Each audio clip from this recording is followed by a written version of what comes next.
Okay, कल हम stop किया है statutory and non statutory statutory audit versus मतलब classification of audit, classification of audit. So audit various types में classification हुआ है एक ऑर्गेनाइजेशनल स्ट्रक्चर के बेस में।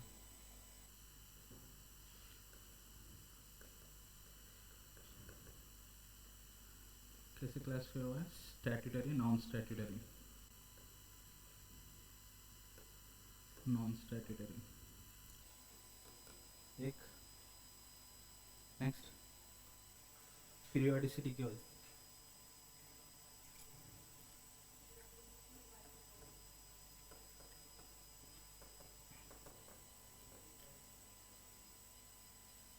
पीरियोडिसिटी वाइज कैसे क्लासिफाई हुआ है? एक सेकेंड, ऑब्जेक्टिव वाइज है ना? Objective wise,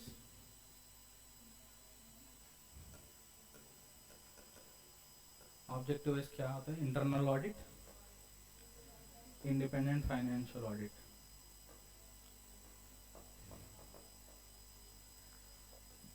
and scope periodicity wise,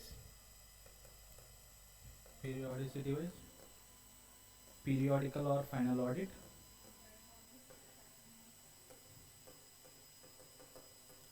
interim, continuous audit and limited review.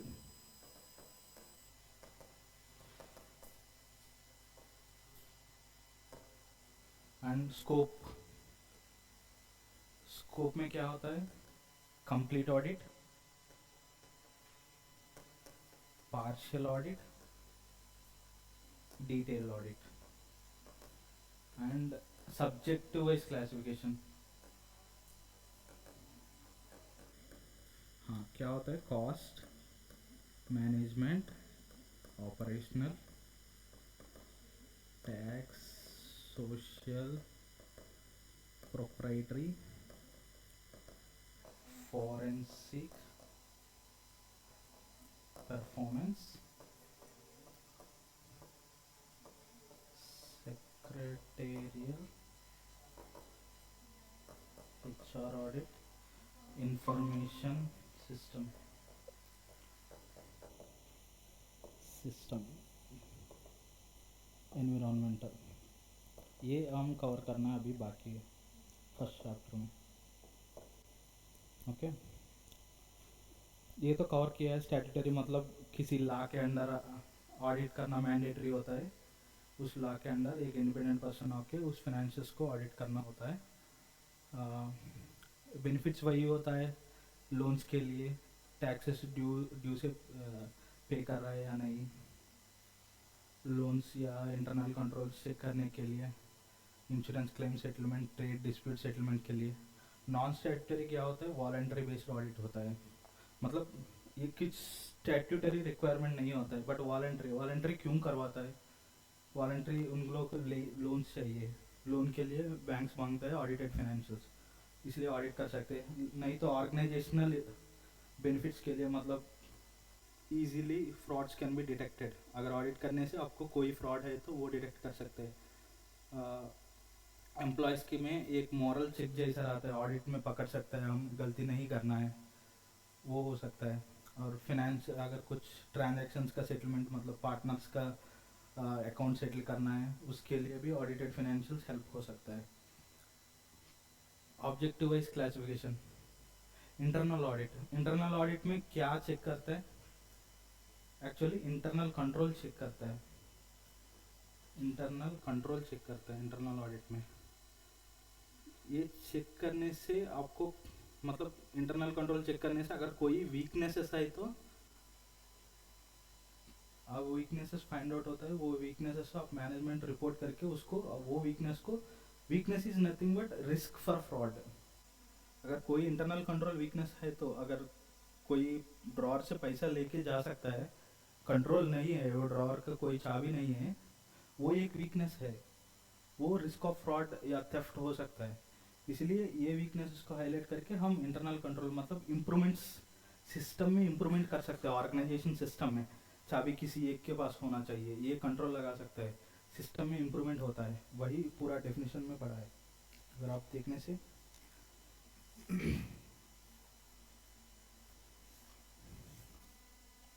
Internal audit is a continuous and critical appraisal of functioning of an entity with a view to suggest improvements there to add value and strengthen the overall governance mechanism. So when you highlight the weakness and you rectify it, the overall governance mechanism, risk management system, internal controls will be improved, so that the company will be under best internal control system, so that frauds will not happen and जो financials में amounts report होगा वो true and fair होगा, ultimate goal.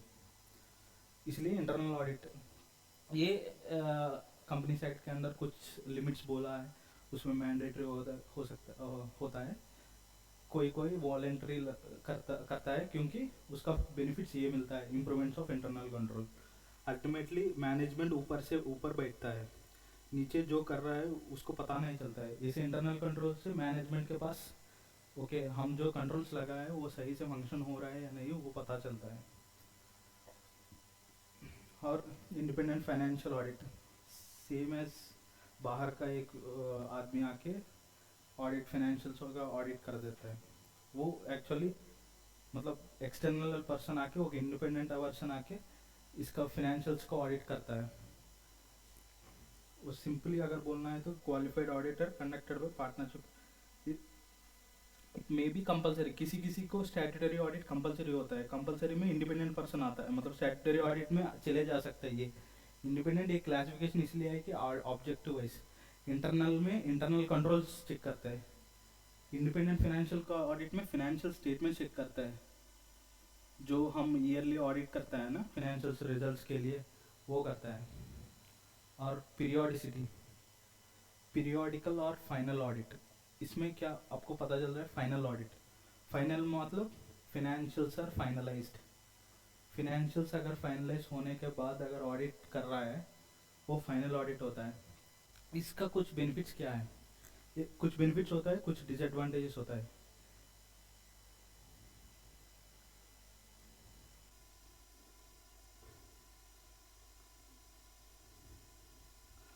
हाँ, benefits क्या होता है, year and के बाद सारा ट्रांजैक्शंस होता है, सारा ट्रांजैक्शंस का हम एक ही बार चेक कर रहे हैं, हम सैम्पलिंग यूज़ करके इफेक्टिव ऑडिट कर सकते हैं, टाइम बेस्ड ऑडिट।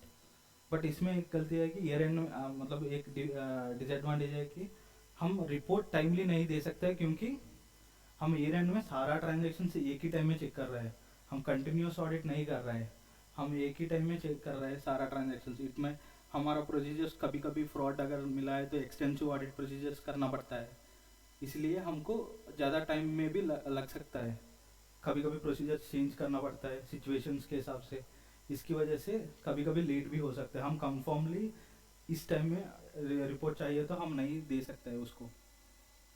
और इसका क्या होता है कि एक बेनिफिट है, financials are already finalised, audit करने के बाद फाइनलाइज होने के बाद हम ऑडिट कर रहे हैं, ताकि ऑडिट करने के बाद कोई चेंजेस नहीं होता है क्योंकि already financials are finalised and closed, ये एक बेनिफिट होता है, ऑल्टरेशंस आर नॉट पॉसिबल। और नेक्स्ट होता है continuous audit, interim audit, sorry interim क्या होता है, 2 एनुअल ऑडिट्स के बीच में अगर किसी का टाइम में, ये हाफ ईयरली होगा, क्वार्टरली होगा, किसी का टाइम लिमिट में 9 मंथ्स होगा, किसी भी टाइम में अगर ऑडिट किया है तो इसको इंटरिम ऑडिट कहा जाता है। 2 एनुअल ऑडिट्स के बीच में अगर ऑडिट कर रहा है तो इसको इंटरिम ऑडिट कहा जाता है। सो इंटरिम ऑडिट में मतलब क्यों करता है इंटरिम ऑडिट, नॉर्मली लोन चाहिए in the middle of the year, उन लोग का चाहिए up to date audited financials, up to date तक ऑडिटेड फाइनेंशियल चाहिए और इधर से प्रोजेक्टेड चाहिए, इधर तक ऑडिटेड फाइनेंशियल चाहिए, इसीलिए हम ऑडिट कर देते हैं, इंटरिम ऑडिट करके उन लोग को फाइनेंशियल देता है। अगर किसी को मैनेजमेंट को फ्रॉड का शक हुआ है, उन लोग बोलता है कि आप ईयर एंड में आके ऑडिट करना ही है, इसलिए आप इंटरिम एक प्लान कर दीजिए, ताकि हमका डाउट भी क्लैरिफाई हो जाता है। और क्या हो सकता है interim audit, interim dividend plan कर रहा है कंपनी इश्यू करने के लिए, तभी भी आप कर सकते हैं। अगर पार्टनरशिप फॉर्म है तो उसका स्ट्रक्चर चेंज करने को प्लान कर रहे हैं, किसी को ज़्यादा देना है, किसी को कम करना है। हाँ, इन्वेस्टिगेशन, इन्वेस्टिगेशन ऑफ सस्पेंड, वही मैनेजमेंट अगर कोई शक हुआ है फ्रॉड का, उसका इन्वेस्टिगेशन के लिए भी इंटरिम ऑडिट प्लान कर सकता है। फिर कंटिन्यूस ऑडिट, ये मोस्ट इम्पॉर्टेंट एक्चुअली। नॉर्मली ये बिग कंपनीज में होता है continuous audit, because it is expensive. क्यों एक्सपेंसिव हम देखते हैं। कंटिन्यूस मतलब अकाउंटिंग के साथ साथ ऑडिट भी चल रहा है, अकाउंटिंग के साथ साथ ऑडिट भी चल रहा है, इसलिए इसको कंटिन्यूस ऑडिट बोलता है। अगर सपोज मंथली प्लान करो, नहीं तो quarterly, in case of big companies quarterly plan करो, क्वार्टर एंड होने के बाद ऑडिट होगा इसके। क्योंकि अगर क्वार्टर एंड होने के बाद सारा क्वार्टर 1 2 3 4 4 टाइम्स अगर ऑडिटर आके कर रहा है तो इसका ज़्यादा टाइम मिलता है ऑडिट करने के लिए। ज़्यादा टाइम मतलब there is possibility for 100% checking, near to 100% तो कर सकते हैं उसको। ज़्यादा टाइम अगर मिल रहा है तो, एक छोटा कंपनी है तो अगर इतना ज़्यादा टाइम इन्वेस्ट कर रहा है तो नियर टू 100% करने का बेनिफिट तो मिल सकता है। इसलिए कंटिन्यूस ऑडिट में क्या बोल रहा है कि अगर टेक्नोलॉजी यूज़ करके अगर किया है तो इसका 100% वेरिफिकेशन कर सकता है। See in the third line, audit paradigm from periodical of sample transactions to ongoing audit testing of 100% of the transactions with the use of enabling technology। अगर टेक्नोलॉजी यूज़ किया है तो ये 100% कर सकता है। सर कंटिन्यूस ऑडिट क्यों expense कर रहा है, ये इतना टाइम इन्वेस्ट कर रहा है तो इतना रेम्यूनरेशन भी मांगता है, इसका फीस चार्ज कर देता है, इसलिए कंटिन्यूस ऑडिट एक्सपेंसिव होता है। सो फ्यूचर्स क्या है, conducted through out the year बोला है, साथ साथ accounting through out the year चलता है, कंटिन्यूस ऑडिट भी थ्रू आउट द ईयर चलता है। इट माइट बी रेगुलर और मैं बोला है मंथली, बोला है क्वार्टरली, बोला है कभी कभी हाफ ईयरली वो कर सकते हैं। रेगुलर और इरेगुलर 8 एंड 8 टाइम ऑडिटर का कन्वीनियंस के हिसाब से वो प्लान करके कर सकते हैं, मैनेजमेंट के डिस्कस करके। 100% चेकिंग अभी बोला है, वो पॉसिबल हो सकता है अगर टेक्नोलॉजी सपोर्ट करने से। Technology is important to enable it. Surprise visits of the auditor भी सपोर्ट करते हैं। सरप्राइज विजिट क्यों, मतलब एक ऑडिट में क्यों ये इम्पोर्टेंस होता है सरप्राइज विजिट का, किसी ने बोल सकता है क्या। अगर गेस्ट आ रहा है, ऐसे वो फ़ोन करके बोला है तो आप क्या करेगा, कुछ तो कुछ उसका अरेंजमेंट करेगा, मतलब पूरा डिस्क्लोज, मतलब कुछ तो फ्रॉड्स होगा उसको छुपा के रखेगा। अगर सरप्राइजिंग सडनली आया है, आप क्या बोलेगा, वो कुछ नहीं कर सकते आप। इसीलिए सरप्राइज विजिट में इतना ये होता है। अगर कोई गलती है तो आप इमीडिएटली सरप्राइज विजिट में पकड़ कर सकते हो, उन लोग को टाइम नहीं मिलता है इसको छुपाने के लिए।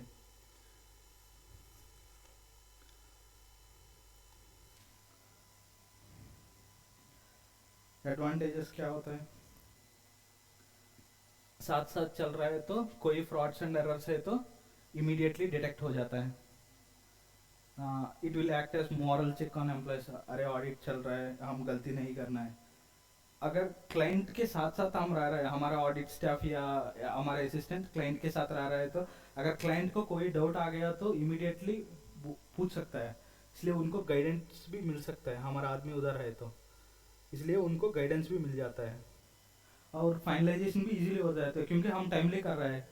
इस मंथ का ऑडिट इस मंथ हो रहा है, इमीडिएटली लास्ट महीने के बाद आप easily financial statements, audited financial statements plan के हिसाब से दे सकते हैं क्योंकि टाइमली कर रहा है, इसलिए फाइनलाइजेशन इजी से हो रहा है। और क्या होता है, हाँ कोई फ्रॉड है तो उनको बोल सकता है कि कैसे रेक्टिफाई करना, आप इसको क्विक रेक्टिफिकेशन कर सकता है फ्रॉड को। फ्रॉड मतलब कोई एरर है तो इसको रेक्टिफाई करने को बोल सकते हैं। डीमेरिट्स क्या होता है, पहले ही बोला है, एक्सपेंसिव होता है। अगर सारा टाइम क्लाइंट के पास रहा है तो उन लोग को वर्क प्रेशर बढ़ाता है, मतलब ऑडिट का इन्फॉर्मेशन देना है, उसका अकाउंटिंग का काम भी करना है। सो दोनों का काम करने से उसका वर्क प्रेशर क्रिएट हो जाता है, वो डीमोटिवेट हो जाता है एक्चुअली। अगर क्लाइंट के साथ साथ हमारा असिस्टेंट रह रहा है, उसको क्या होता है कि फ्रेंड्स हो जाए, मतलब क्या बोलता है इसको,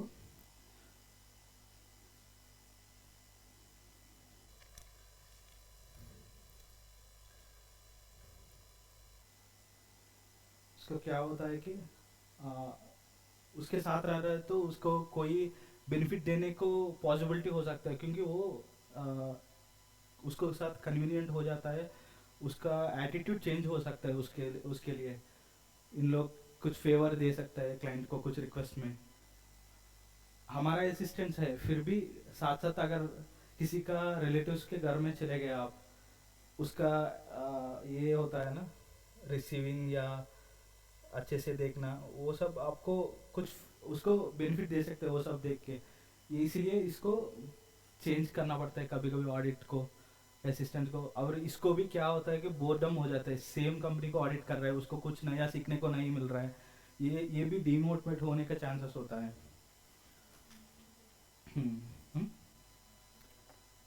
मोटिवेट, हाँ नया क्लाइंट दे सकते हैं, चेंज करने का मतलब ऑडिट टीम को रोटेट करके नया क्लाइंट दे सकता है आप, ऐसे प्लान कर सकता है।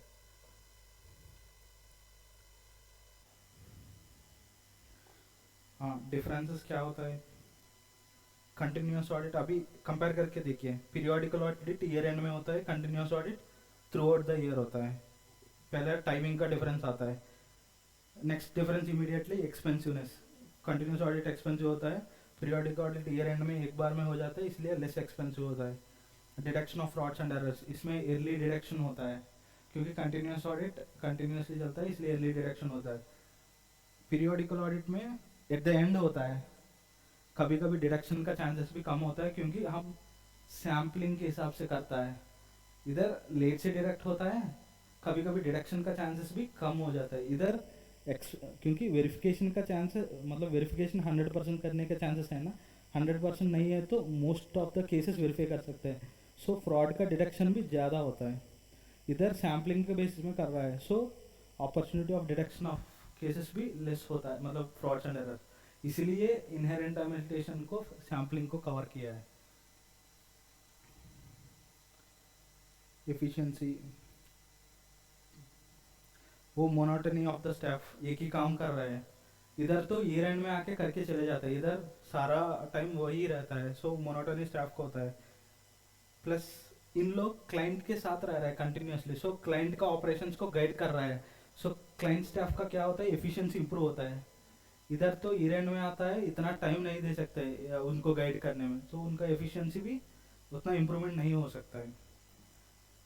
रिपोर्ट भी टाइमली सबमिशन होता है, इधर बोला है रिपोर्ट टाइमली सबमिशन नहीं हो सकता क्योंकि instances might come, audit procedure change करना प्लान के हिसाब से नहीं दे सकता है।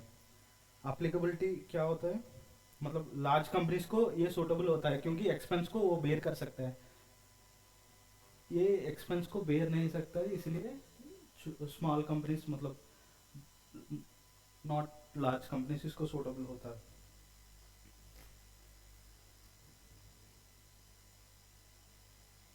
Moral pressure on audit staff, वही एंगेज इन एक ही ऑर्गेनाइजेशन में एंगेज होने से क्लाइंट के स्टाफ के साथ एक रिलेशनशिप बिल्ड होके एक मॉरल प्रेशर क्रिएट हो सकता है। नेक्स्ट इंटरिम फाइनल हो गया, scope based audit. Scope based audit क्या होता है, क्या क्या होता है स्कोप बेस्ड, कंप्लीट ऑडिट मतलब फिनेंशियल्स में जो है पूरा उसको ऑडिट करना, जो line items, assets liabilities financials कुछ भी हो, फिनेंशियल्स में all the line items of the financial assets, सारा एसेट्स ए बी सी, उसको कम्प्लीटली ऑडिट करना है, कंप्लीट ऑडिट में कवर हो जाता है। अगर पार्शियल ऑडिट कर रहा हूँ, मतलब क्या बोल सकते हैं, एक एक्सपेंस को, मतलब एक प्रॉफिट एंड लॉस अकाउंट में एक एक्सपेंस है, क्या बोलते हैं ट्रांसपोर्टेशन चार्जेस, इसको वेरीफाई करना है, एक पर्टिकुलर एरिया को आप वेरीफाई कर रहे हैं तो ये पार्शियल ऑडिट हो जाता है। डिटेल्ड ऑडिट, डिटेल्ड ऑडिट क्या होता है, एक ही ट्रांजैक्शंस लेके उसको अकरेंस टू एंड, मतलब recording transaction entry to financial statement तक इसका प्रोसेसिंग आप चेक कर रहे हैं एक एक ट्रांजैक्शन को डिटेलली, वो डिटेल्ड ऑडिट हो जाता है। डिफरेंस समझ गया है ना? कंप्लीट ऑडिट मतलब सारा फाइनेंशियल को सारा लाइन आइटम चेक करना है, पार्शियल मतलब एक लाइन आइटम को चेक करना है, डिटेल मतलब एक ही ट्रांजैक्शन को पूरा प्रोसेस में चेक करना है। Next subject matter wise audit, cost audit. आप ही बोलना पड़ेगा अभी कॉस्ट ऑडिट क्या होता है, कॉस्ट अकाउंटेंट्स है ना, future cost accountants. Cost audit में क्या चेक करते हैं? Cost records, cost accounting records बोल सकते हैं। उसमें क्या होता है, कॉस्ट ऑफ प्रोडक्शन डिटरमाइन करता है। दो चेक करते हैं हम, एक्सप्रेस करते हैं true and fair view of, examine करके whether they are reflecting true and fair view of the cost of production, वही चेक करते हैं। सो इसका ऑफिशियल डेफिनेशन भी है institute of cost accountants of India से, a system of audit introduced by government of India for review, examination and appraisal of cost accounting records required to be maintained by specified industries। जो records उन लोग maintain करना है उसको audit करना है। Systematic critical appraisal of cost accounting records. Management audit, तो management audit क्या होता है? मैनेजमेंट क्या करते हैं, नॉर्मली हम बोल रहे थे मैनेजमेंट डिसीजंस लेता है कैसे मैनेज करना है, डिसीजंस। अगर मैनेजमेंट ऑडिट कर रहा है तो क्या ऑडिट कर रहा है, मैनेजमेंट डिसीजंस को ऑडिट करना है। डिसीजंस में क्या करते हैं, the efficiency of efficiency and effectiveness test कर देते हैं। उसका डिसीजंस का इम्पैक्ट ऑर्गेनाइजेशन का टारगेट्स को अचीव कर रहा है या नहीं, वो in line with the organisational target objectives है या नहीं, वो वेरीफाई करता है। वेरीफाई करने से क्या होता है, हमको एक अगर कुछ डिविएशन है तो हम करेक्शन करके improving of the efficiency of management decisions ये कर सकता है। वो अगर कोई डिसीजंस गलत हो रहा है तो उसको चेक करके अगर हम ऑर्गेनाइजेशन ऑब्जेक्टिव से अचीव नहीं कर रहे हैं, हम डिविएट कर रहे हैं हमारा ऑर्गेनाइजेशन ऑब्जेक्टिव, हम करेक्शन करके हमारा मैनेजमेंट एफिशिएंसी इंप्रूव कर सकता है, ये मैनेजमेंट ऑडिट।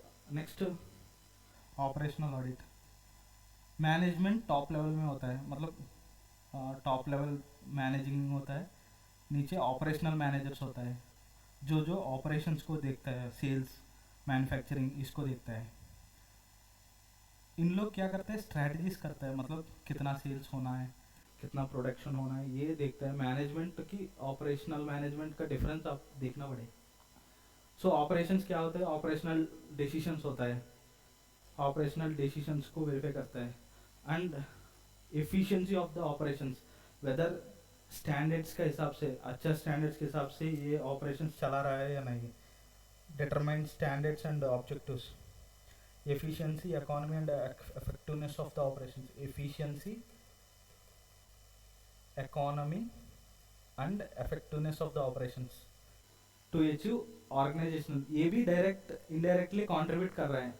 ये कंट्रीब्यूट करेगा मैनेजमेंट ऑब्जेक्टिव्स को, मैनेजमेंट कंट्रीब्यूट करेगा ऑर्गेनाइजेशनल ऑब्जेक्टिव्स को। So you know top to down approach, right? Top to down मतलब मैनेजमेंट, टॉप मैनेजमेंट डिसाइड करेगा कितना प्रोडक्शन होना है, इसको ऑपरेशनल में डिवाइड करेगा, आप इतना प्रोड्यूस करना है, आप इतना प्रोड्यूस करना है, आप इतना प्रोड्यूस करना है। इन लोग मैनेज करेगा, ईच एम्प्लॉय के हिसाब से डिवाइड करेगा, आप इतना करना है, इतना आवर्स काम करना है। ये सब अचीवमेंट, ये मैनेजमेंट का डिसीजंस मैनेजमेंट ऑडिट को कवर होगा। ऑपरेशनल मैनेजमेंट का डिसीजंस ऑपरेशनल ऑडिट में कवर होगा, वो कैसे मैनेज कर रहा है, मतलब ऑर्गेनाइजेशन अचीव करने के लिए स्टैंडर्ड प्रोसीजर के हिसाब से काम कर रहा है या नहीं। टैक्स ऑडिट, टैक्स ऑडिट में क्या करता है, टैक्सेबल प्रॉफिट को एसेस करता है। टैक्सेबल प्रॉफिट, टैक्सेबल प्रॉफिट को एसेस करता है। टैक्सेबल प्रॉफिट या सही से डिटरमाइन किया है, या फिनेंशियल दो कंपनीज एक्ट या कुछ भी बुक्स ऑफ अकाउंट्स में जो है वो टैक्स, इनकम टैक्स प्रोविजंस के हिसाब से सही से एसेस किया है या नहीं। टैक्सेबल प्रॉफिट, टैक्सेबल प्रॉफिट क्योंकि ये क्यों ऑडिट करता है, क्योंकि stop evasion of taxes, evasion of non payment of taxes, कोई इसको कम करके टैक्स पेमेंट को कम कर सकता है। ये ऑडिट करके इसको ये नहीं करने को रोक सकता है। टैक्स ऑडिट किस सेक्शन के अंडर करता है? 44 ये बी। सोशल ऑडिट, कल हम डिस्कस किया है सोशल ऑडिट। कंपनी किसके ऊपर डिपेंडेंट होता है रिसोर्सेज के लिए? रिसोर्सेज के लिए सोसाइटी में डिपेंड होता है। सोसाइटी में कुछ भी हो सकता है, मैन, मनी, मटेरियल। फिर उन लोग को कुछ अच्छा करना है, अच्छा करने के लिए ये कुछ एक्सपेंसेस इंकर करता है। एक्सपेंसेस के लिए रिकॉर्ड्स मेंटेन करता है, ये रिकॉर्ड्स को ऑडिट कर देता है। ये ऑडिट करना सोशल ऑडिट हो जाता है। सोशल ऑडिट मैंडेटरी नहीं होता है, एक ऑर्गेनाइजेशन वॉलंटरी करता है, क्योंकि उसका ऑर्गेनाइजेशनल पॉलिसीज के हिसाब से कंप्लाई हो रहा है या नहीं। ये करने से ये सोसाइटी को वो बोल सकता है हम इतना फेवर, या क्या बोल सकते हैं, सोसाइटी के लिए सस्टेनेबल काम किया है। हम इतना सस्टेनेबिलिटी से काम किया है। हम और हमारा ऑर्गेनाइजेशन सस्टेनेबिलिटी रखने के लिए, ऑर्गेनाइजेशन को सस्टेनेबल करने के लिए हम सोसाइटी को इतना अच्छा किया है। ये कच्चा ऑडिट करके उन लोग सोसाइटी को, या रैंकिंग भी होता है सीएसआर का, कॉर्पोरेट सोशल रैंकिंग्स भी होता है कि कौन अच्छा कर रहा है, उसको ये भी मिलता है कि मतलब उसका नाम बढ़ जाता है ये सब करने से। Publicity literally. Next proprietary. Proprietary क्या होता है?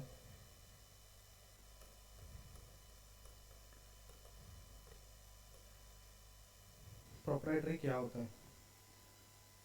प्रोप्राइटरी में क्या चेक करता है कि usage of funds, actually usage of funds, whether they are in public interest और नॉट। इस ऑडिट में वही चेक करता है। ये एक्चुअली गवर्नमेंट में करता है, कंपनीज में करता है। वो क्या है कि जो रिपोर्टिंग होता है ना उसमें इंक्लूडेड है, इसके हिसाब से हो जाता है। अगर बेसिकली स्पेसिफिकली प्रोप्राइटरी ऑडिट करना है तो ये गवर्नमेंट ऑर्गेनाइजेशन में प्रोप्राइटरी ऑडिट करता है।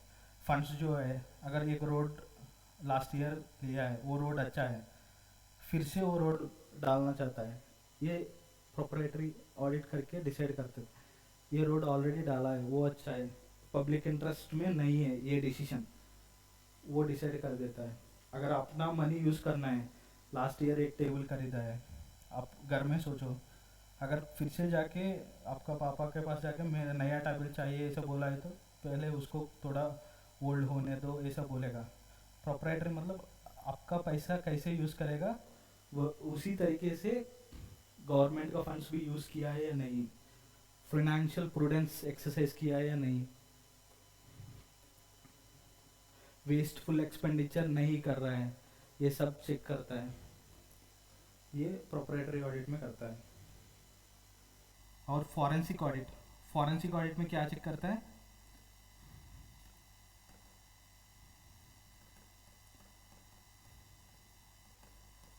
फॉरेंसिक मतलब फ्रॉड्स चेक करना। अगर आ, किसी के पास इंफॉर्मेशन है हमारे ऑर्गेनाइजेशन में फ्रॉड चल रहा है, वो फॉरेंसिक ऑडिटर को बुलाएगा। वो forensic auditor forensic audit techniques use करके फ्रॉड को, अगर फ्रॉड हो रहा है तो उसको फॉरेंसिक टेक्निक्स यूज़ करके, फॉरेंसिक टेक्निक नथिंग मतलब कुछ डिटेल एग्जामिनेशन होता है हर एक ट्रांजैक्शन में। इस एरिया में हमारा डॉट है तो उस एरिया को पूरा एनालिटिकल प्रोसीजर्स सारा यूज़ करके ऑलराउंड एग्जामिनेशन करता है। फॉरेंसिक ऑडिट में actually financial due diligence and forensic audit बोलता है एफडीएफए। फिनेंशियल ड्यू डिलिजेंस क्या करता है, किसी ऑर्गेनाइजेशन का वैल्यू डिटरमाइन करना चाहता है तो फिनेंशियल ड्यू डिलिजेंस करता है। वैल्यू के टाइम में फॉरेंसिक ऑडिट भी करता है, क्योंकि वैल्यू किसके बेसिस में होता है? प्रॉफिट, या आप discounting cash flow model use कर रहे हैं, किसी का प्रीवियस प्रॉफिट लेके डिस्काउंट प्रॉफिट लास्ट 10 ईयर्स में इतना प्रॉफिट हो रहा है, फ्यूचर प्रॉफिट्स प्रोजेक्ट करता है आप। इसके लिए क्या होता है, फ्यूचर ईयर्स मतलब पास्ट ईयर्स में कोई फ्रॉड नहीं है, ये प्रॉफिट जो है वो सही है, वो कंफर्म करने के लिए फॉरेंसिक ऑडिट करता है। परफॉर्मेंस ऑडिट, परफॉर्मेंस ऑडिट मतलब परफॉर्मेंस, ऑर्गेनाइजेशन परफॉर्मेंस। परफॉर्मेंस मतलब क्या हो सकता है परफॉर्मेंस मतलब गवर्नमेंट, ये एक्चुअली गवर्नमेंट ऑर्गेनाइजेशंस का ही होता है परफॉर्मेंस ऑडिट। परफॉर्मेंस ऑडिट मतलब टारगेट्स अचीव हो रहा है या नहीं ये चेक कर देता है।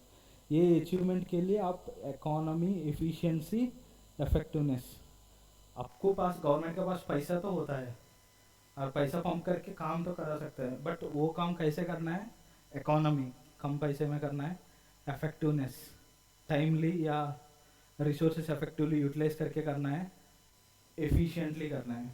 ये तीनों कवर करके अगर ये काम कर रहा है या नहीं वो डिसीजंस आप चेक कर देते हैं। सेक्रेटरियल ऑडिट, सेक्रेटरियल ऑडिट में क्या करते हैं, कॉर्पोरेट लॉस एंड रेगुलेशंस का वेरिफिकेशन कर देते हैं, whether they company has been complying with whether the organization has been complying with all the applicable corporate laws and regulations। corporate laws में से भी हो सकता है, कंपनी एक्ट हो सकता है, कुछ भी उसके साथ ये कॉम्प्लायंस हो रहा है या नहीं। ये कॉम्प्लायंस क्यों चेक करना है, पेनाल्टीज जो स्पेसिफाई किया है सेबी या कंपनीज एक्ट में वो ज़्यादा है। अगर पहले ऑडिट करके अगर आप इसको जो नॉन कॉम्प्लायंसेस है उसको इमीडिएटली कॉम्प्लायंस करवा के आपका पेनाल्टीज मिनिमाइज कर सकता है, इसलिए सेक्रेटरी ऑडिट करना है।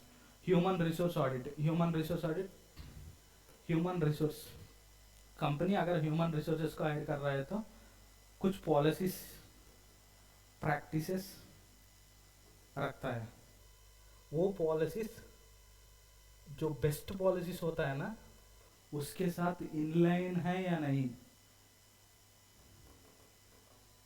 बेस्ट पॉलिसीज एंड प्रैक्टिसेस के साथ इनलाइन मतलब पार विद दोस प्रैक्टिसेस है या नहीं, ये ऑर्गेनाइजेशन खुद से चेक करता है।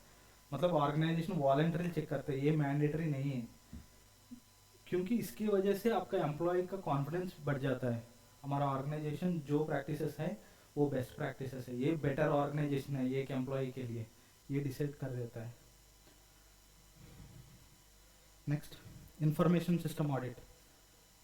अभी इंफॉर्मेशन का, अब जब टेक्नोलॉजी डेवलप हुआ है इंफॉर्मेशन सारा कंप्यूटर बेस्ड हो गया है, डाटा सेंटर्स आ गया, वो सब हो गया। डिसीजन मेकिंग किसके ऊपर होता है, इंफॉर्मेशन के ऊपर होता है। जो इंफॉर्मेशन है वो सिस्टम में स्टोर हो रहा है, सो इसीलिए इंफॉर्मेशन ऑडिट को इतना इम्पोर्टेंस आया है।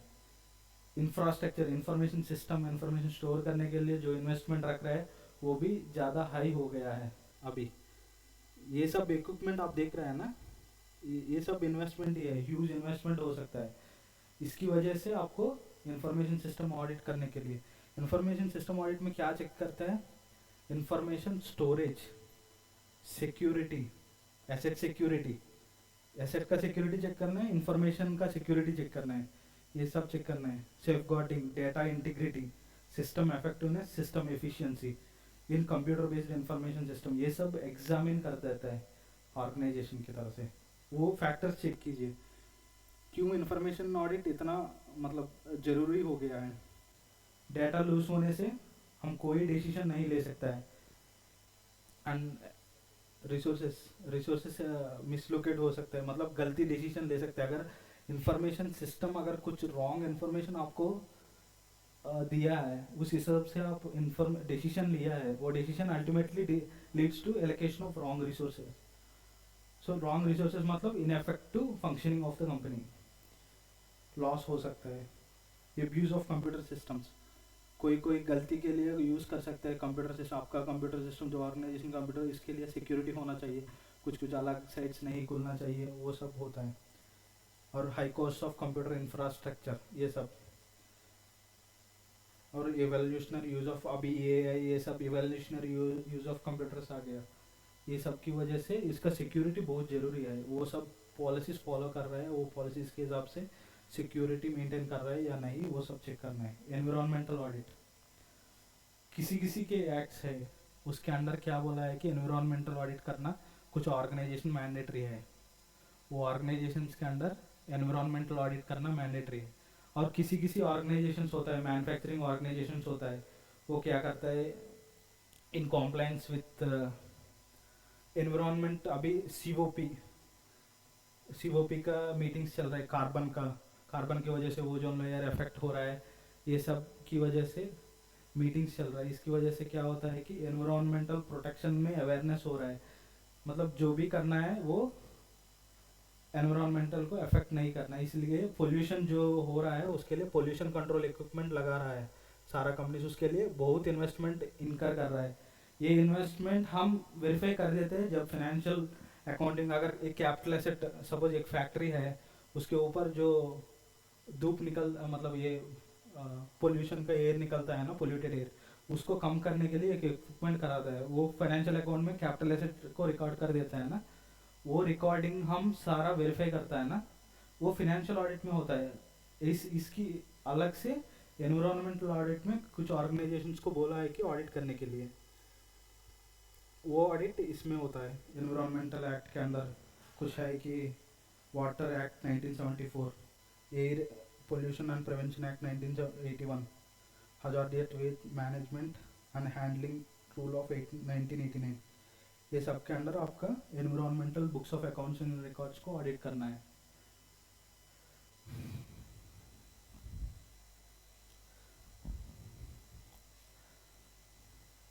ये फर्स्ट चैप्टर आपका क्लोज हो गया है, आपका फर्स्ट चैप्टर हो गया। हाँ, सेकंड चैप्टर स्टैंडर्ड्स को, अभी अब तक हम जो बोला है ऑडिट करने के लिए ऑडिटिंग स्टैंडर्ड्स ऑन ऑडिटिंग को कंप्लाई करना है, ये सब बोला है। ये स्टैंडर्ड्स कौन फॉर्मुलेट करता है, कैसे फॉर्मुलेट करता है, ये एक छोटा चैप्टर है, हम इजीली कंप्लीट कर सकते हैं। सो स्टैंडर्ड्स क्यों जरूरी है? एक प्रोसीजर, आपको स्टैंडर्डाइज्ड प्रोसीजर देने के लिए, ठीक है, स्टैंडर्डाइज्ड प्रोसीजर देने के लिए एक रेडी रेफरेंस प्रोसीजर, इस सिचुएशन में ये प्रोसीजर फॉलो करके आप ऑडिट एविडेंस अपडेट कर सकते हैं।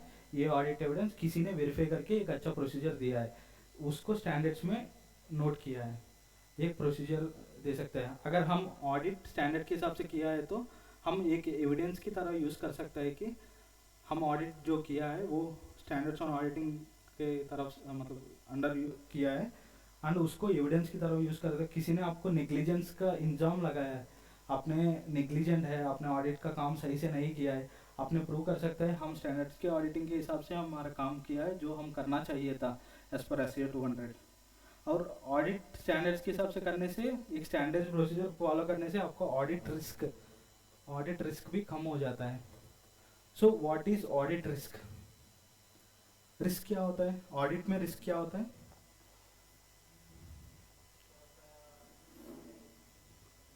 वेरिफिकेशन छूट जाने से मतलब अगर फिनेंशियल्स में फ्रॉड्स एंड एरर्स है, नहीं तो financials true and fair view reflect नहीं कर रहा है। आप बोला है कि true and fair view reflect कर रहा है, मतलब जो true and fair view reflect नहीं कर रहा है उसको true and fair view reflect कर रहा है, ऐसा बोला है। वो क्या होता है कि रॉन्ग ओपिनियन एक्सप्रेस किया है। अगर रॉन्ग ओपिनियन एक्सप्रेस करने का वो रिस्क होता है ना, वो रिस्क को ऑडिट रिस्क बोलते थे। अगर वो ट्रू एंड, ये रिवर्स भी हो सकता है, true and fair view reflect हो सकता है, हो रहा है। आपने बोला है इसमें जो फ्रॉड्स एंड एरर्स के हिसाब से true and fair view reflect नहीं हो रहा है, ये क्या होता है कि ऑडिट रिस्क होता है। रिस्क, ऑडिट रिस्क का कुछ कंपोनेंट्स होता है। जब हम फोर्थ चैप्टर में आने से, रिस्क कॉन्सेप्ट में आने से, हम रिस्क असेसमेंट प्रोसीजर्स वो सब पढ़ने के टाइम में हम ये सीख सकते हैं। ये ऑडिट रिस्क को हम अगर स्टैंडर्ड के हिसाब से किया है तो वो स्टैंडर्डाइज्ड प्रोसीजर है, किसी ने वेरीफाई करने का प्रोसीजर है, वेरीफाई किया प्रोसीजर है, इसलिए हम कम हो सकता है। और अल्टीमेटली जो अगर स्टैंडर्ड फॉलो कर रहे हैं तो आप quality of the work improve होता है, आपका audit quality of the work improve होता है।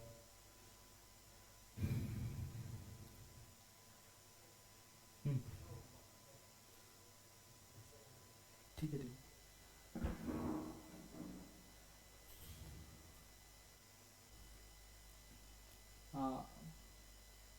IFESC, IFESC international financial audit committee है, sorry audit federation of accountants. So first 6.2.3 567 international federation of accountants, ये IAASB international auditing assurance standards board को establish किया है। वो क्या करता है? सेफ गार्ड क्या ऑडिट रिस्क का फॉर्मूला चाहिए? Oh, international federation of accountants. International federation of accountants ये IASB को एस्टेब्लिश किया है, एस्टेब्लिश किया है। इसके अंडर ये बोर्ड को एस्टेब्लिश किया है। हाँ, बोर्ड, स्टैंडर्ड बोर्ड, हाँ। इस बोर्ड को एस्टेब्लिश किया, क्यों एस्टेब्लिश किया है?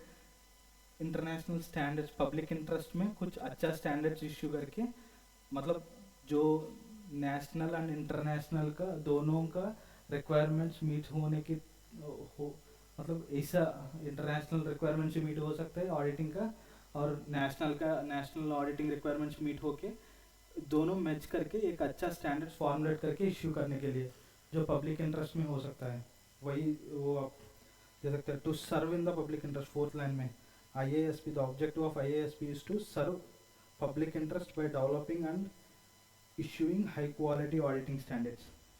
High quality auditing standard use कर फॉर्मुलेट करके वो फैसिलिटेट क्या कर रहा है, नेशनल जो मतलब हमारा कंट्री को एक ऑडिटिंग स्टैंडर्ड हो सकता है, कुछ अफ्रीका में कुछ अलग ऑडिटिंग स्टैंडर्ड्स यूज कर रहा है, नहीं ये यूनिफॉर्मिटी नहीं है। इसको हम यूनिफॉर्मिटी में लाने के लिए हम एक नेशनल को कवर करके और इंटरनेशनल लेवल में भी एक अच्छा एक फॉर्मुलेट एक ही एस्पेक्ट में, मतलब अगर एक्सटर्नल कंफर्मेशन लेना है, एक्सटर्नल कंफर्मेशन कैसे लेना है, एक ही एस्पेक्ट में एक दोनों मैच करके एक अच्छा स्टैंडर्ड लेने के लिए इसको अपॉइंट किया है। इस कमिटी है ना, इसमें ICAI एक मेंबर है। ICAI का एक ऑब्लिगेशन है कि जो स्टैंडर्ड्स ये फॉर्मुलेट किया है उसको बोलता है प्रोनाउंसमेंट्स। जो स्टैंडर्ड्स होता है ना उसको प्रोनाउंसमेंट्स बोलता है, वो प्रोनाउंसमेंट को प्रमोट करना, इसलिए ICAI ने PAC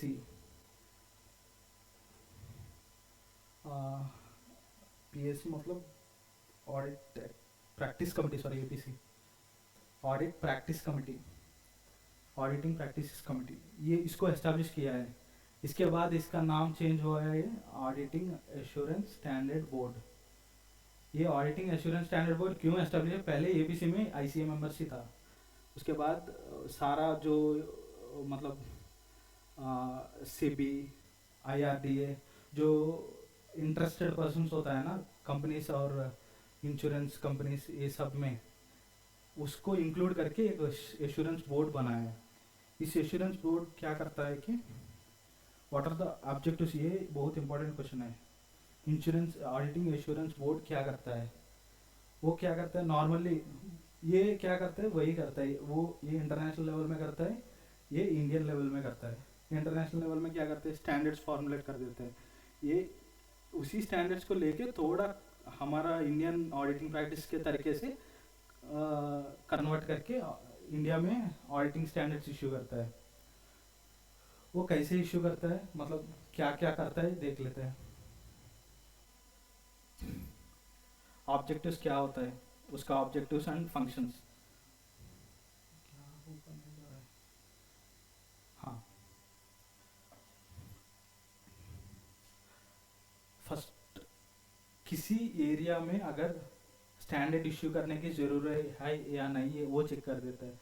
अगर किसी एरिया में ऑडिट कर रहा है, लेटेस्ट थिंग एक एसेट वेरिफिकेशन कर रहा है, अभी तक मान लो कोई उस प्रोसीजर एसेट कैसे वेरीफाई करना है कोई ऑडिट प्रोसीजर फॉर्मुलेट नहीं किया है, अभी ये उसको चेक कर देता है किसी एरिया में हमारा ज़रूरी है, मतलब वो फॉर्मुलेट करके इश्यू करने के लिए वो चेक करता है किसी एरिया में ज़रूरी है। तब चेक करने के बाद फॉर्मुलेट करके इश्यू करते हैं। वो नेक्स्ट फंक्शन है कि फॉर्मुलेट करना, मतलब वो रेडी करता है कैसे अच्छा प्रैक्टिस होता है, वो पूरा स्टडी करके इंटरनेशनल अकाउंटिंग स्टैंडर्ड स्टडी करके और सॉरी ऑडिटिंग स्टैंडर्ड स्टडी करके एक अच्छा स्टैंडर्ड फॉर्मुलेट कर देते हैं।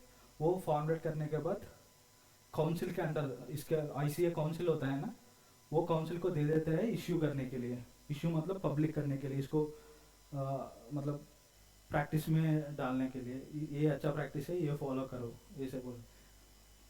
नेक्स्ट, अगर किसी एक ये है एग्जिस्टिंग स्टैंडर्ड है, उसको कोई रिक्वायरमेंट है चेंज करने के लिए, वो चेक कर देते हैं कोई रिक्वायरमेंट है। वैसे ये करने के बाद गाइडेंस नोट्स भी चेक कर देते हैं। गाइडेंस नोट्स क्या होता है कि अगर किसी इश्यू फेस कर रहे हैं, जो ऑडिटर्स है वो किसी इश्यू फेस कर रहे हैं, वो स्टैंडर्ड के मतलब स्टैंडर्ड्स में हो सकते हैं, स्टैंडर्ड में एक प्रैक्टिस बोला है बट उन लोगों को पता नहीं चल रहा है वो कैसे एग्जीक्यूट करना है। हम बोला है कि एक्सटर्नल कंफर्मेशन ले लो, एक्सटर्नल कंफर्मेशन कैसे लेना है, वो सब प्रोसीजरल एस्पेक्ट्स में कुछ डाउट है। अगर कोई बिना स्टैंडर्ड आउटसाइड में छोटा सा इश्यू में डाउट है, उस डाउट सारा क्लैरिफाई करने के लिए गाइडेंस नोट्स इश्यू करते थे, उसको भी सेम चेक कर देते। कोई नेसेसिटी है गाइडेंस, नया गाइडेंस नोट इश्यू करने के लिए कोई नेसेसिटी है, उसको फॉर्मुलेट करके इश्यू करेगा। अगर एग्जिस्टिंग गाइडेंस नोट को कुछ चेंज करने का ज़रूरी है क्या। और जनरल क्लैरिफिकेशंस, ये जनरल क्लैरिफिकेशन स्टैंडर्ड्स में इश्यू करता है।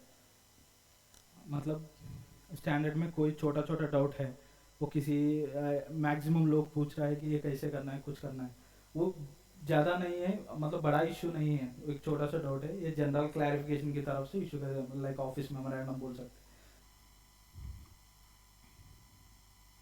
नेक्स्ट, ये ऑब्जेक्टिव्स बहुत इंपॉर्टेंट है, बहुत बार पूछा है। हाँ, जो इन लोग स्टैंडर्ड्स इश्यू करता है ना, वो मतलब क्या क्या होता है। टू टाइप्स का स्टैंडर्ड्स इश्यू करता है ये एएसपी। एक होता है quality control standards, SQC, quality control standards. किसी का प्रोडक्ट आप मैन्युफैक्चर कर रहे हैं तो वो प्रोडक्ट में आप सबसे पहले देखते हैं क्वालिटी प्रोडक्ट है या नहीं।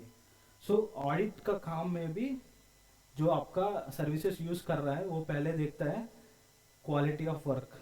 क्वालिटी को मेंटेन करने के लिए कुछ स्टैंडर्ड्स इशू किया है, वो है क्वालिटी कंट्रोल स्टैंडर्ड्स। और एंगेजमेंट स्टैंडर्ड्स है। अभी तक हम ऑडिटिंग ऑडिटिंग बोला है ना, वो एक्चुअली ऑफिशियल टर्म होता है, एक एंगेजमेंट होता है। किसी का कंपनी का ऑडिट करना है, वो एक एंगेजमेंट होता है। ऑडिट जो काम वाम करता है उसका नाम होता है, मतलब ऑडिटिंग ऑफ फाइनेंशियल स्टेटमेंट्स ऐसा। बट जो हम किसी कंपनी का होता है वो एंगेजमेंट होता है। ये एंगेजमेंट का स्टैंडर्ड्स 4 तरीके में डिवाइड हुआ है। एक, standards on auditing, standards on review engagement, standards on assurance engagement, standards on related services. ये स्टैंडर्ड्स ऑन ऑडिटिंग क्या करता है, स्टैंडर्ड्स ऑन ऑडिटिंग में हिस्टोरिकल फाइनेंशियल इन्फॉर्मेशन, नॉर्मली किसी रिलायंस का फाइनेंशियल स्टेटमेंट्स ईयर एंड में ऑडिट होता है ना, वो नॉर्मल इधर ही कवर हो जाता है स्टैंडर्ड्स ऑन ऑडिटिंग में। किसी किसी स्पेशल केसेस में रिव्यू का काम आता है, मतलब हम टेक ओवर कर रहे हैं किसी एक को, उन लोग बोला है कि इस फाइनेंशियल स्टेटमेंट्स रिव्यू करके हमको बताइए कि ये दो फिगर्स रिफ्लेक्ट कर रहा है वो सही से। ये स्पेशल एंगेजमेंट है, ये सारा इंश्योरेंस एंगेजमेंट है। एग्जाम्पल ले सकते हैं इंश्योरेंस में कॉर्पोरेट सोशल रिस्पॉन्सिबिलिटी। आप चेक करना चाहते हैं किसी कंपनी में एक कॉर्पोरेट से इंश्योरेंस लेना चाहता है, ये कंपनी सही से कंप्लाई कर रहा है, कॉर्पोरेट सोशल रिस्पॉन्सिबिलिटी का पॉलिसीज होता है वो कंप्लाई कर रहा है, एक स्पेशल इंश्योरेंस एंगेजमेंट्स होता है ये सब। ये रिलेटेड सर्विसेज, जो ऑडिटिंग के रिलेटेड सर्विसेज होते हैं। ऑडिट करने के लिए आपको क्या चाहते हैं, कुछ फाइनेंशियल इन्फॉर्मेशन चाहिए। अगर कुछ कंपाइलेशन एंगेजमेंट आपने लिया है, कंपाइलेशन मतलब बुक्स ऑफ अकाउंट्स रेडी करना है, आप अगर रिलेटेड सर्विसेज कर रहा है तो आप ऑडिट नहीं कर सकता है। ये 144 में बोला है, कुछ कंपनीज एक्ट में, कंपनीज एक्ट का कुछ रिस्ट्रिक्शंस है। ये सब आपको एग्जांपल्स है एक्चुअली। और वही कॉम्प्लायंस स्टेटमेंट्स ऑफ ऑडिटिंग का मैंडेटरी होता है, उसका इश्यू करना, उसके कंप्लाई करना मैंडेटरी होता है। गाइडेंस नोट्स का भी मैंडेटरी होता है जनरल क्लैरिफिकेशन का, क्योंकि वो बेस्ट प्रैक्टिस के लिए इशू किया है इसलिए उसको कॉम्प्लायंस मैंडेटरी होता है। सो नेक्स्ट प्रोसीजर, अभी अब तो बताया कि इशू करेगा, मतलब जो एएसबी है वो स्टैंडर्ड्स इशू करेगा, ऑडिटिंग स्टैंडर्ड्स इशू करेगा। वो कैसे इशू करेगा, किसी का एक स्टैंडर्ड ड्राफ्ट करना है तो फर्स्ट स्टडी करना पड़ेगा। स्टडी के लिए एक ICS member, ICA member constitute करके एक ग्रुप कंस्टिट्यूट कर देता है। वो सिचुएशन स्टडी करके पहले एरिया को आइडेंटिफाई करना, सॉरी, एरिया आइडेंटिफिकेशन, किस एरिया में स्टैंडर्ड इश्यू करने का ज़रूरी है। उसके बाद एक ग्रुप को कंस्टिट्यूट करके स्टडी करता है, आईसीए मेंबर्स का एक ग्रुप कंस्टिट्यूट करके स्टडी करते हैं। उन लोग स्टडी करने के बाद एक ड्राफ्ट इश्यू कर देता है, एक्सपोजर ड्राफ्ट इश्यू कर देता है। एक्सपोजर ड्राफ्ट इश्यू करके उन लोग में सजेशंस लेता है, इसमें कुछ मतलब कुछ चेंजेस करना है, ये लग रहा है, मतलब एक्सपर्ट्स के साथ ये डिस्कशन होता है कि ये हम फॉर्मुलेट किया है, उसमें अगर कुछ चेंजेस करना है या ये प्रपोज कर सकता है। अगर ये फाइनलाइज होने के बाद, फाइनल ड्राफ्ट होने के बाद आईसीए काउंसिल को देता है इश्यू करने के लिए। आईसीए काउंसिल एएसबी से कुछ चेंजेस करना है तो डिस्कस करता है, डिस्कस करके स्टैंडर्ड्स को इश्यू करता है। यही प्रोसेस है। और ये लिस्ट ऑफ स्टैंडर्ड्स है, अगर आप खुद से भी पढ़ सकते हैं, 200 210 ये सारा स्टैंडर्ड्स हैं। हम जो पढ़ता है इसमें सेलेक्टेड स्टैंडर्ड्स अपना हमारे सिलेबस में कवर हुआ है, ये इंडिविजुअली हम कवर करके जाएगा। आपका सेकेंड चैप्टर भी कंप्लीट हुआ है। हाँ, नहीं, ये सारा स्टैंडर्ड्स आपको नाम तो याद रखने की ज़रूरत नहीं होता है। जो स्टैंडर्ड्स हम कवर करेगा उसको थोड़ा याद रखिए, उसमें शायद क्वेश्चन पूछ सकता है। नाम लिखने से आपको मतलब इम्प्रेशन ज़्यादा अच्छा होता है, इसलिए स्टैंडर्ड्स का नाम वैसे ऐसे एक दो बार पढ़ने से आपको याद आता है। छोटा छोटा नाम है, अगर कुछ शॉर्ट कोट्स भी होता है वो भी यूज़ कर सकते हैं रेस्पॉन्स